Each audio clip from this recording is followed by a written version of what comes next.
Chicago's South Side prepares for a homecoming 10 years in the making. Barack Obama will cut the ribbon on his presidential center later this month. And tonight, the CEO of the Obama Foundation, Valerie Jarrett, gets to the point. From Chicago's very own, with WGN political editor Tamon Bradley, this is The Point. Good evening, I'm Micah Materre. Tamon is off tonight. In Chicago's Jackson Park neighborhood, the final touches are being put on the Obama Presidential Center. It opens to the public Juneteenth. During a sit-down interview, Obama Foundation CEO Valerie Jarrett tells me she wants the museum to feel like home for visitors from near and far. Here we are, some 10 years in the making. Did you ever think back in 1991 when you first met Michelle Obama, all this would happen and we'd get to this point? No, I did not. I thought maybe one day Barack Obama could be mayor of Chicago, because that was the ceiling after Harold Washington, right? But he outperformed my expectations, you might say. And this is such a day of pride, and welcome to the Obama Presidential Center. I waited a long time to be able to say that. How have you changed since 1991? Well, I hope I've matured and grown wiser with age. I certainly have had a circuitous path that led me here, working in local government, working in the private sector, joining the administration, having the privilege of serving all 8 years, and now as CEO of the Obama Foundation. So it's been an extraordinary journey, but with lots of twists and turns, which is the adventure. That's a pretty big deal for you. I mean, do you ever sit back and say, hey, oh my gosh, you've been going through this, but do you sit back and look back on every little bit and say, I don't know how I got here, or I can't believe I'm here? I pinch myself on a regular basis. I grew up riding my bike through Jackson Park and going over to the Point and hanging out at the Museum of Science and Industry and working at the University of Chicago. My first summer job was working there and at the museum. So this is my community. And so to be able to help give this extraordinary gift to this community and to the world, such a privilege. Is that why you picked Jackson Park? And was it a collaboration of all of you guys sitting down and saying, where should we have it? There was a competition, so people bid for sites that they wanted to propose, and this to me seemed like the obvious location. The center is located in the perfect location on the south side with extraordinary views of our city from all different directions and views that have never been seen before. If you think about it, it was a park. And so when you go up to the Sky Room, you see downtown and the south side and the west side and the lakefront from views that were never captured. And I think there's so much beauty in Jackson Park that has been undiscovered that now we'll put the spotlight on. So there was a method to your madness. Of course, there was a method to this very deliberate process and end result. A lot of it coming from feedback we received from the community. You talk about feedback. There's also been some criticism. People are worried about the traffic. People are worried about gentrification. Friends of the park, they thought it should be someplace else. What do you say to those critics? Well, I would welcome all those folks to come and visit the campus and see for themselves what it looks like. There were those who didn't want us to build in a park. Boy, we have 3.7 additional acres of parkland as a result of tearing up Cornell. And so now you can walk from our campus to the Museum of Science and Industry to the lakefront without having to cross lanes of traffic.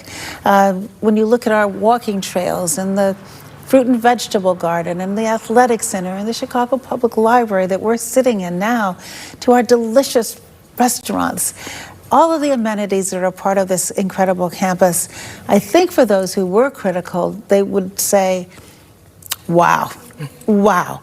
And it doesn't mean that there aren't issues with traffic in the surrounding neighborhood, and the alderman's working on those issues. So anytime you have a large development project, it is perfectly natural for people in the community to be concerned.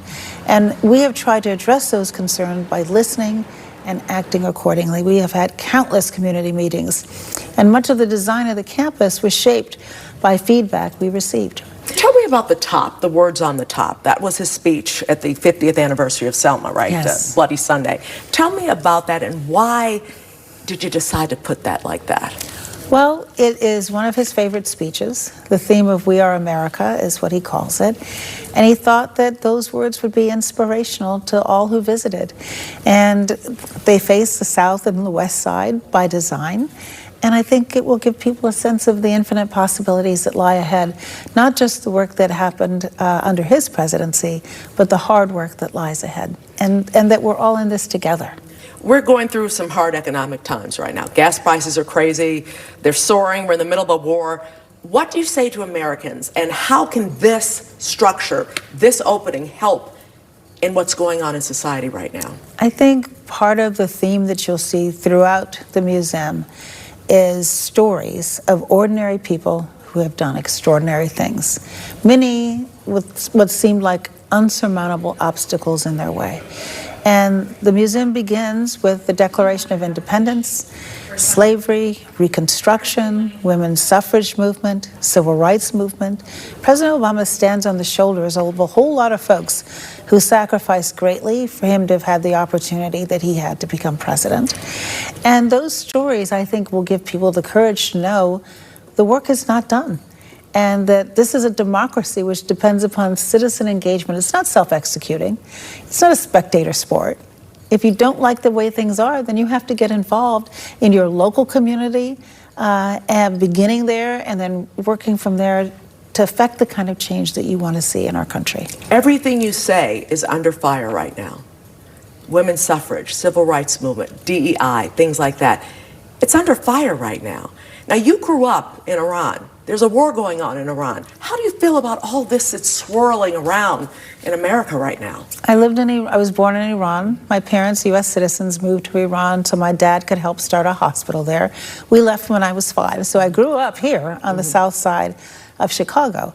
And I think, look, our message is that we, the people, are the ones that are responsible for making our democracy reflect our values. But how do we do that right now, oh my goodness, there's so many ways of getting involved. There's so many ways that when you listen to the videos in our museum, for example, on gun violence, we have a video narrated in part by 2 parents who lost their sons at Sandy Hook.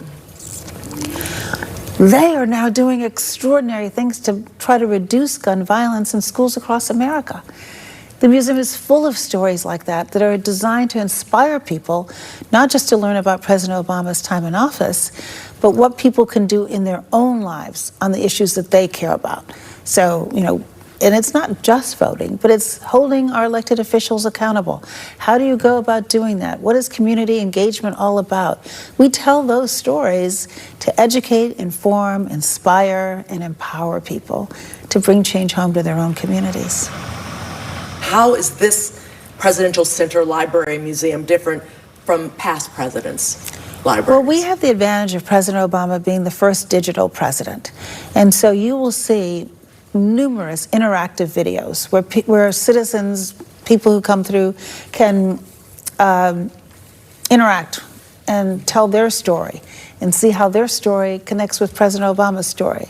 We take surveys on how do you feel about democracy and reaction. You can see how the people who've come through respond to those kind of questions. You can have a conversation with the Obamas and record your story. I mean, there are all kinds of ways in which we are interacting with the public that the other museums weren't able to do simply because of technology.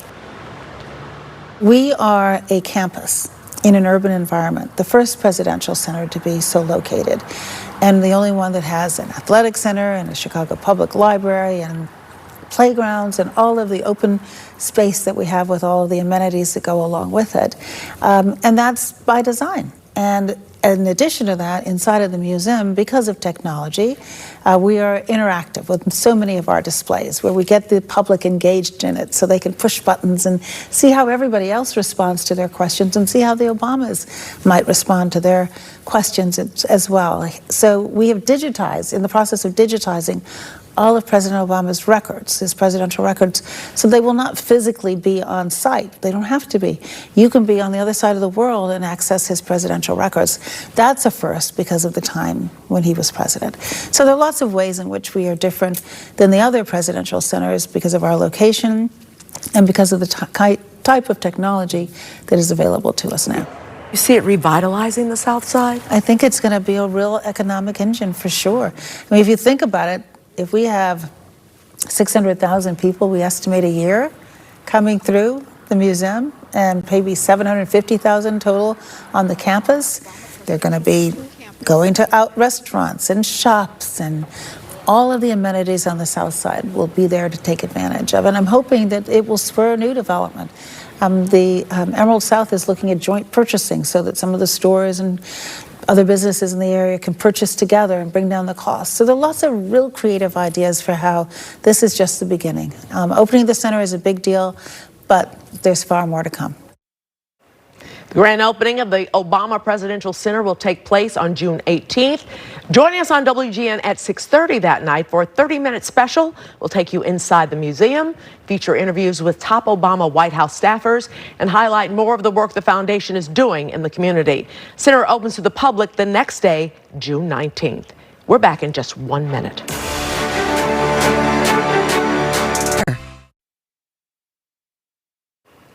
Tomorrow at City Hall, yet another push to replace ShotSpotter. City Council Public Safety Committee is demanding members of the Johnson administration to tell them why it's taken so long to pick a new gunshot detection program. Mayor Johnson decommissioned ShotSpotter nearly 2 years ago. He has long argued the technology is ineffective. Alders say it saves lives by getting police officers to the location of a shooting when no one calls 911. There's almost $14 million in the city budget for a replacement program. That is it for The Point tonight. I'm Micah Materre, but I'll be back with more news later at 9 o'clock. The Forecasters is up next on WGN+.